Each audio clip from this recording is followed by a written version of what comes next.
welcome back to the Local Marketing Beat, brought to you by Uberall. My name is Christian Hustle. I'll be your host for this episode. And we come back with a great episode. We're talking about how to manage search, sentiment, and scale for restaurant brands and franchises. And for that, we have a great guest, Ari Nahmani, CEO and founder of Kahena. Welcome, Ari. I am thrilled to have you here. Oh, it's awesome to be here. Thanks for having me. Absolutely. And it took us a little bit of time to get this in the books. It Which is did. all It good. did. You know, it's there has to be some persistence and making sure that We this made it happens. happen. We made it We made it happen. happen. So Ari, why don't we start and tell us a little bit about you and Kahena? What do you guys Sure. do? Just for anybody that may not be familiar with the brand. Sure. So, I've been in the search marketing world for I think about 20 years now. This Wow. summer, which kind of makes me feel old. And about 15 of those have been in the agency world, in the agency I founded called Kahena. So Kahena is a global search marketing agency focused on SEO and PPC. That's our core and what we've been doing for many years. I mean, obviously more recently on AI search and how it affects both organic and paid search. And we've been really lucky to partner with some great brands, ranging from e-commerce to omni-channel hyper-local search, which I think we'll talk about today, as well as some B2B SaaS. So a wide variety of brands and targeting. And on the local side, from the very beginning, we had a great break and had an opportunity to partner with some big brands that then that experience allowed us to kind of piggyback and gain some experience with some other larger brands. So we started in the department store world and worked with Sears and Belk, some larger department stores, and that was learning very quickly, thrown in the deep end, multi-store location and e-commerce, and this is the early days, like 2016, 2017, of buy online, pick up in store, and all of that stuff.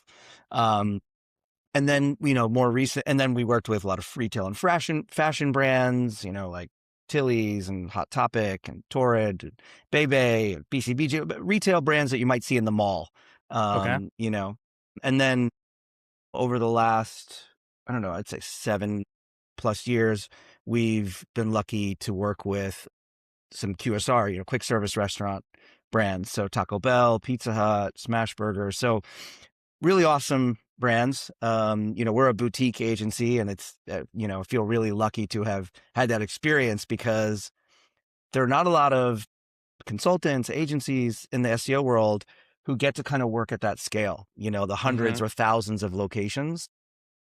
And there's not a lot written online about the specific, use cases there and like what might be happening algorithmically and so on. Like, I think a lot of folks work on, smaller or branch locations of a few locations here or there. But so that's been really awesome. And I think that's kind of given us a unique perspective on local SEO. And it's great. I mean, that's exactly why you're here. I have several questions for you that I'm very curious. I was going to mention, I mean, I went to a mall recently, and all those department stores, I mean, are nowhere to be found, right? So it's such a different atmosphere nowadays. And that's been cool to kind of ride the waves of, what's been very, very popular versus things. And so we've seen the ecosystem change over the years, certainly over the last 15 years. But yes, that's sad. And it is sad. I mean, it's a whole different experience than back in the day. Yeah. And why don't we start there when we're talking about those waves that you're surfing or riding as up and down? What is the discovery journey in what you've seen working with these large restaurant chains and franchises? What does the discovery journey looks like from your perspective, right? Obviously, me as a customer, I kind of have an idea. Everybody has their own journey. But what are you guys seeing there? Yeah. And this has changed a lot over the last, 5, 6, 7 years. So I think historically there was an even larger opportunity to show up in traditional search and bring folks to the website, and it's that brand or that restaurant for the first time and explore their menu, maybe go on the phone or desktop, whatever, and then go and, go visit the restaurant, or just have that experience that's native from the brand telling their story on their site, moving you down the funnel into maybe placing a first order and building a loyalty program on the website. And I'm sure you've experienced that the customer journey, at least the introduction to that brand or that restaurant, is happening on third parties Right. platforms now, right? Yeah. So whether that's delivery aggregators, DoorDash and Uber Eats and Grubhub, or review aggregators, like Yelp and OpenTable, right? So it's just the experience is happening elsewhere. And so Mm-hmm. what that means for folks who optimize is that you need to kind of be everywhere and optimizing everywhere, right? And so that has really changed. And the other thing that's changed is for repeat customers, that a lot of the loyalty has moved to the app side, right? So the Mm-hmm. brand has Yeah. an app, and so much of that experience, you get a text message to come back, or like a Right. coupon or whatever. So all of that retention marketing is happening through the app vehicle. So when we see brand search declining year on year, it's not just that the brand might be getting less popular, it's that it's not happening in Google. It might be Yeah. direct to app, right? So Yeah. the challenge is trying to optimize everywhere, but also to measure that whole journey of where the customer is. I feel like in every 2-3 years, this comes up where the user journey changed again, right? And I mean, every 3 years, it just changes drastically, radically. And I'm just curious. You mentioned that you're seeing a lot more of those less branded searches because there's other avenues to find them, right? Whether Yes, it's AI or you have your own, the brand has its own app. You don't even have to search; just open the app, right? correct. What is that looking like nowadays when you're talking about branded versus non-branded searches? Yeah, it's a great question, Christian. So it is true, and this is both for local SEO or all search, is that the pie of possible clicks is Hmm. becoming smaller, right? Right. So there's just less search to website click pie, I guess. Hmm. The size of Yeah. the prize is smaller. That said, it's also worth noting that even still today, for large brands anyways, I think for most brands, but for large brands, the majority of clicks that you'll see in Google Search Console are from brand search. And that's Hmm. not necessarily a bad thing. It's just that if you're a restaurant or you're a local, some sort of local brand, people are coming back to see you to get directions or to look at your menu. And so the vast majority of search is going to be your brand, or brand plus, menu or hours or coupons or some special, or brand related search, let's call it, Hmm. right? So it's like a product. So, some limited time offered product that you might have on your menu or whatever it might be. But there's still a lot of opportunity on brand. So Hmm. all of the near me search, right? Or, all the local intent search, or especially with AI search, people are searching longer queries. They are getting more specific, and there's query fan out, right? So, Hmm. if you search something like, I don't know, best Mexican restaurants near me, query fan out might look for tacos, might look for burritos, it might look for like all sorts of, like top reviewed. So there is an opportunity to show up both in traditional and AI search in optimizing for non-brand search, almost more than there was historically because of the way that what AI search does in the mechanics of the back end of it, if that makes sense. Yeah, and do you think there's still opportunity for brands to go after those unbranded slash near me keywords? Because near me used to be big, right? Like Yep, 5-6 years ago, that was the biggest thing you could optimize. absolutely. Everybody wanted near me keywords. What is your take on those today, right? With Yeah, AI and all these tools, what is that looking like? I still think it's a really big opportunity, especially Hmm. it depends on your scale and it depends on Yeah. what industry you're in. So, you know, if you do some kind of niche part of, I don't know, automotive repair, like, I don't know, like you do something like frame straightening. I don't know that, the near me is going Yeah. to be a huge opportunity. And that's true for any search market. But I definitely think it is a really important opportunity. And even if the exact match, right, of that query is not large, again, because of AI search, I think it adds context around the user's location. And, you know, we have the search engines, the LLMs, they have so much more rich data about the users. And I think that is why near me matters. So maybe it doesn't look like stuffing near me in a title tag or in page copy, although that stuff can still work depending on the use case. I still think there's a lot of opportunity there, and not just for like the head term, for like pizza near me or fast food near me or, whatever it might be, but also longer tail local intent queries. And that can get very informational. Like, I think because user behavior is changing, it means that folks are more used to searching longer, more specific queries, like need a great reviewed burger place open at midnight near me, whatever. So all of a sudden, there's a trust of the user that the search engine or the AI or LLM is going to is going to be able to process that based on context. And so I think it's our job, again, from an optimization perspective, to make sure that semantically, data structure, which we can get into, that we're set up to be able to inform the engines that, hey, we matched those criteria. Yeah, and it was funny because you mentioned when we were optimizing for near me, I remember seeing meta titles on Google search results that were actually quote near me, right? Instead of optimizing for the city or the address, or they were business trying to names. hack it. Yeah, yeah. So Oh, business business names. names. Yeah. I don't know if Plumber you near me. remember. Yeah, there was a picture of the name of the company is Dentist Near Me. Dentist Near Me, right? And I took a picture, and that picture caught on fire. This was like 3-4 years ago. It went viral everywhere. Oh, that's so and funny.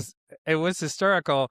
And I went back to see. I actually wanted to go into the dental's office and see if they got any business from all these heat that got online. I mean, I think it's gotten harder to game the system in that way, but depending on doesn't mean that you don't have that in a natural way written on local intent pages. You may not want it on your brand's homepage, right? But there's a place for that. There's a place for that, right? Or, right, I'm okay with non-branded driven, keyword driven landing pages that are sub store location pages. So you may have the store location page and then having another page that's sort of hierarchically underneath it that targets something specific. So if you offer breakfast, for example, you may want like a breakfast near me or a breakfast in city state landing page that is hierarchically, under a local intent page, or right, that we call it, or a city-based page that targets specific keywords. We have seen that still work. I know a lot of people say, oh, Google will figure it out, or AI, but the truth is it still works if you do it in a smart way that's not spammy and you provide value to the user. Little landing pages that show your restaurants that fit in that city that match that criteria. Maybe certain locations don't offer breakfast or do offer certain things, right? So that becomes complex, but when done well, it's very powerful. And one thing that we've done is A/B testing.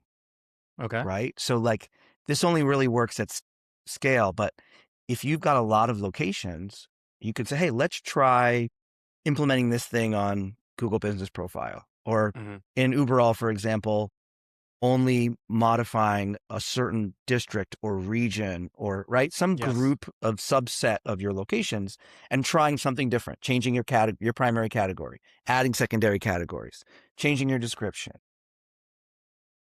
changing the landing page from which you connect those Google profiles, or changing text.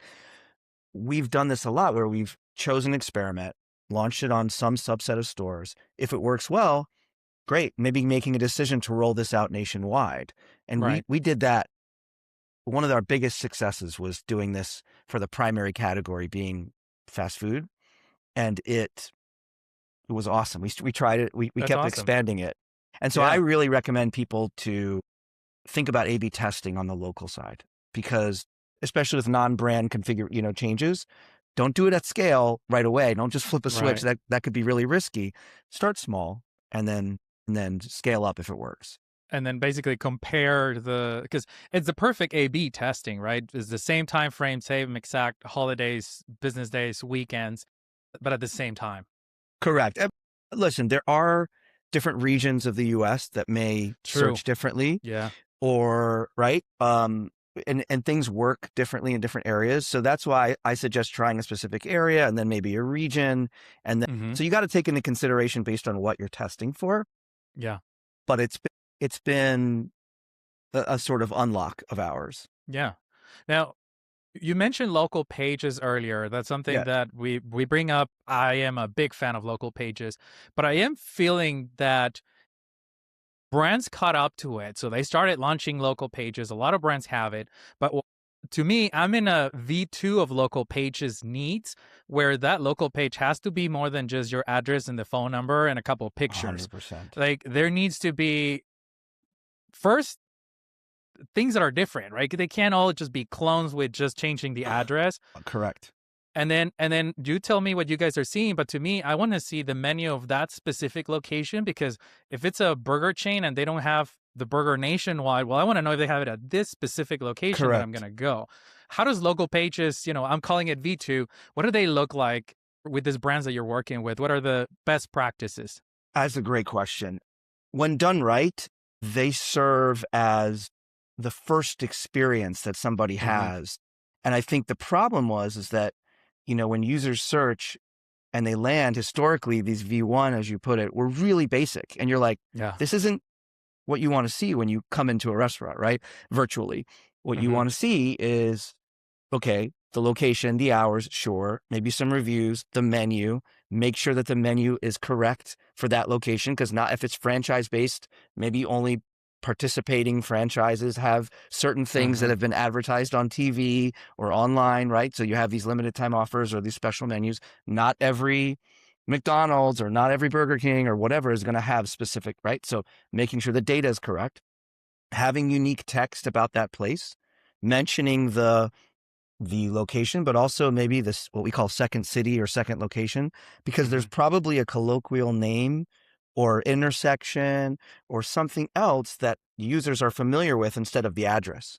So if I search, I don't know, best pizza near Disneyland, right? And so making sure that Disneyland is in your Orlando branch in the description, right? So, but then also having FAQs, right? Is breakfast still, when is breakfast served until, is the ice cream machine broken? No, that's a McDonald's joke. But yeah, but like these things that people care about that we know that they search, combine that with queries so that the FAQ schema and so on can work there. And as I mentioned, I think having maybe some other links to other local intent subpages, right, from that page, or bringing people across the experience. One other thing I didn't mention, at the top, what do most people are coming for? To get directions or to order online, right? And so if you offer it natively, make that front and center, huge call to action. If you don't, then give links out to all the aggregators that you work with, right? Give it a frictionless experience at the top for people that care about. Nobody cares to read a whole paragraph of text right away. At the top, give the option. They don't want to read the whole story of the company on a local page. Right. Yeah. Right. But if they scroll down, give them more rich information about what they're finding, especially if you have a story, if you're more of a local mom and pop, or you have a small chain that's like, tell your story with a video or something. But I think people miss that. They miss the whole, wait a minute, this is not just a directions page. This is the first experience that customers have from search. And we and we launched our Gold LPO certification, shameless plug for our Uberall Academy. If you haven't checked it out, go check it out. But there's a lesson where we talk about what is that new CRO optimization? What is that conversion rate optimization looking like nowadays? Yeah, back in the day, it was like test the button location, the color, the what does the button say? Now is more about aligning the customer journey, right? Is like what did AI responded for them to land on this page, and what is the page supposed to do? So if they, if they went and found you on AI and they said, oh, you can order online, well, your page needs to be able to order it online, right? Correct. So that is kind of what you're saying, right? Is like make sure Yes. that you're very aligned and you're almost grabbing that customer and walking him down the journey that you designed. Correct. And I think this is where SEO consultants, agencies, search marketers, we have this rich data from Google Search Console and so on. We should be segmenting. You can add a UTM parameter in Google Maps or through Uberall to scale to all your places. So we know where this traffic's coming from. We know it's maps versus Google. And we can see what they're searching, right? We can see keywords. We still get some non-breaking. So we turn to our customers, we turn to the brand and say, hey, I think you guys are thinking about A/B testing and conversion rate optimization on the main site and the menu. And so think about how many people first land on location pages, on store pages. Yeah. We should test conversion metrics. If somebody lands on this and we change the calls to action or we change the layout on mobile, and does that lead to a better down funnel click out to an aggregator or an order online or whatever, or driving directions? So that's another A/B test I think is worthwhile, is that conversion rate optimization, because we have so much rich data about understanding who the customers are, what their intent is as they land on this first experience. And I think part of this data that you're talking about, it could be reviews and sentiments, right? What are people thriving about, but what are they complaining about, right? If they're complaining about the line in your drive-through, or they're complaining that you have to call to reserve a table. I mean, listen to those carefully. What are you guys seeing on the sentiment side of things? I know it's a big thing in AI. Huge. Is there any particular that comes to mind? What comes to mind are the strategies to try to improve. So one thing that has been massive is this diversity update, right? And I don't know how many people really know about this or pay attention in the general world of SEO, but in local search, especially in large brands, this was a massive change in late 2024, early 2025. The TLDR version is that at first it was meant to only allow one of your URLs to show up on the SERP, either in maps, in the map pack, or in traditional results. But then it kind of morphed into basically improving the diversity of results in the local pack. So showcasing these local heroes, this pizza shop or this, local great restaurant that is known in the community and has great reviews, probably very active, high recency, high velocity of reviews and of course quality. Whereas if you're a big chain, who's writing, you kind of know that chain, right? You're not likely to write a review. The reviews you get are probably negative because who stops to write a review? If it's a local place that's wonderful and new, you're going to get a lot of reviews activities. But if it's a major nationwide chain, everybody knows who they are. Why do I need to write I know what I'm getting. It's consistent. I love it. I'm going to get it. And those that have a bad experience or want to just be, not nice are going to write on there. So how do you change that? Well, one thing I don't know if you've seen these NFC review tap cards. Yes. So this is, I guess a lot of people have seen these in local businesses, but that's very helpful depending on if you have them. It depends on if it's a sit down or quick service and so on. But having your servers be armed with these and even incentivizing when you have a good experience, you're going to get a good tip, or that it's a good experience, bring that with and say, hey, we get a lot of feedback. If, I think you guys have had a great time. If you wouldn't mind just tapping this with your phone and it'll pop open and put Google Maps review. Or the post-purchase email that you'll get online or so on, the kind of here's your confirmation. Yeah. You can trigger, depending on various factors, right? A review that they can just click from their phone and go right to Google Maps. So we need to increase the likelihood that people who have good experiences are going to fill out these reviews, especially if you're a larger chain or an established business. Because of this diversity update, reviews matter even more. And to your point, with AI, it is another factor, not just from Google, but from all of the third-party listing sites. And I can get into that if you want, but around AI search and third-party sites and just how different that is now. But anyways, reviews are huge. I mean, and they've been huge for a while. They just continue to be huge right? Is like Yes. they're Yeah. getting to this point where like they're just as vital as your visibility as people finding you, because if your Yes. reputation's not on point, you're Yes. just going to scare people away.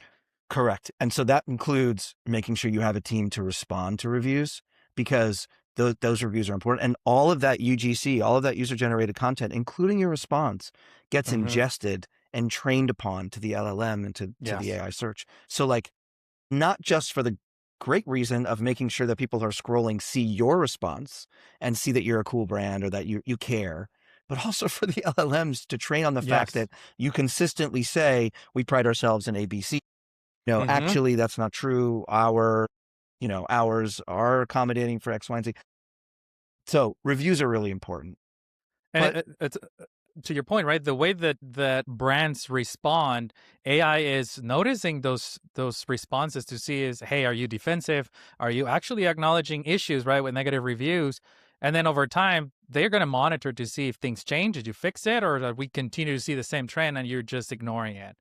I think that, like, in a simple way, the words used in user generated content, reviews, responses to reviews across the web, we know have an outsized impact on grounding AI search responses.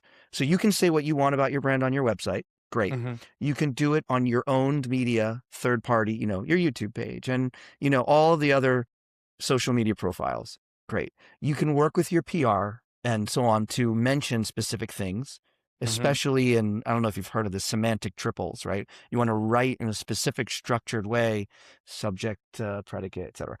You want to write in a specific way that is basically great LLM food, right? It's Mm-hmm. structured in a certain way. And you also want to respond to reviews mentioning this whatever your USP, your unique selling point, right? Whatever your value add is that you've defined, like we have the best charbroiled burgers known nationwide, or whatever your claim to fame is, but you do that across your different product verticals, and everybody knows, PR, social, SEO team, review team, that these are the statements that we say about ourselves. It's like taglines, but not just one, Mm-hmm. multiple sort of AI search driven taglines. And that those words of third party sites, reviews, user generated content, places, that is so powerful. I cannot tell you how powerful that is, because when you ask not just where's the best near me, but Mm-hmm. when you say, tell me more about this brand or compare this thing to this thing, or I'm thinking about taking out my wife, my husband for a great date night, what should I Yeah. think about? And it'll say, if you're looking for this kind of stuff, these are the best. If you're looking for that kind of stuff. So you need to be known not just locally as nearby and rank well, but you need to now with AI search rank for specific contextual areas. Does that make sense? Like Yeah. Yeah. it's all about defining who you are and Mm-hmm. saying that in all the places that matter. Almost like prove it, right? Here's the evidence. Yes, This is what we believe in. This is what we correct. do every day. I have one more question that I really Sure. wanted to hear your opinion on, and that is, as we talk about scale, obviously SMBs have different problems, but when we're talking about 100, 500, thousands of locations, what have you seen that breaks up first? I mean, whether it's data hygiene, visibility, sentiment, right? What do you think, and from your experience, what do you think breaks first? That's a great question, Christian. So data hygiene, data accuracy, I think historically, back in 2016 and we were working with brands like Sears and so on, that was a nightmare. But Mm-hmm. then companies like yourself, like Uberall came around and sort of handles a lot of that source of truth and data, name, address, phone number, NAP, propagation across all the third party listing sites and so on. So that was huge. And Google had a nightmare prior, and now they've gotten better about Yeah. fixing data conflicts and allowing you to override them and so on and so forth. So I almost think that data accuracy has gotten way better because of the tooling. It's still a Mm-hmm. challenge and it's still really important. You need to stay on Yeah. top of closing and opening stores. You could have 15 new branches and 5 closed branches in any given month, right? So you got to keep up on that. But I would say reviews is a really big challenge when you're at that scale, just Mm-hmm. because of the things I mentioned. And then technical issues, right? So when Yeah. you start customizing and you start wanting to do some of the things that I mentioned, you know, any update to the restaurant location page template, that's you got to be really careful, because if you make one bug, the scale is massive. The revenue drops could be potential. And so you have to really weigh out every change that you make and think about the scale. You can't just roll it back quickly. Like Google and the other providers are going to take time to like recognize that across hundreds or thousands of stores. So I would say everything becomes bigger, Mm-hmm. but because of, you know, platforms and tooling, data accuracy is not the challenge. It's more about tech and reviews and being careful about making changes, because the impact is great, which is great for opportunity, but it's Right. the risk is also great reward, but also great risk. Yeah, absolutely. All right. Well, Ari, I want to thank you personally for making the time and so happy that we got to learn more from your insights, what you're seeing with these brands, and you made the chance to or had the time to chat with me today. How Absolutely. can people connect, follow you, or even reach out to Oh, Kahena if they, manage a large brand or things like that? appreciate it. Yeah. So you can go to kahena.com, Kahena, neon sign right behind me. Right. And then you can just find me on LinkedIn is probably the best.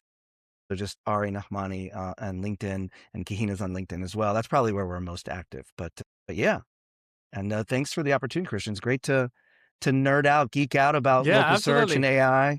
It's Hey, I great can to meet keep you. geeking out here for another hour or so, but We'll then save it'll the be a readers long episode. Yeah, yeah, we'll save yeah. it We for gotta part two. keep it short. People's attentions are really short. So Absolutely. All right. all right. Well, thanks everybody for watching. We'll see you on the next episode. Bye bye.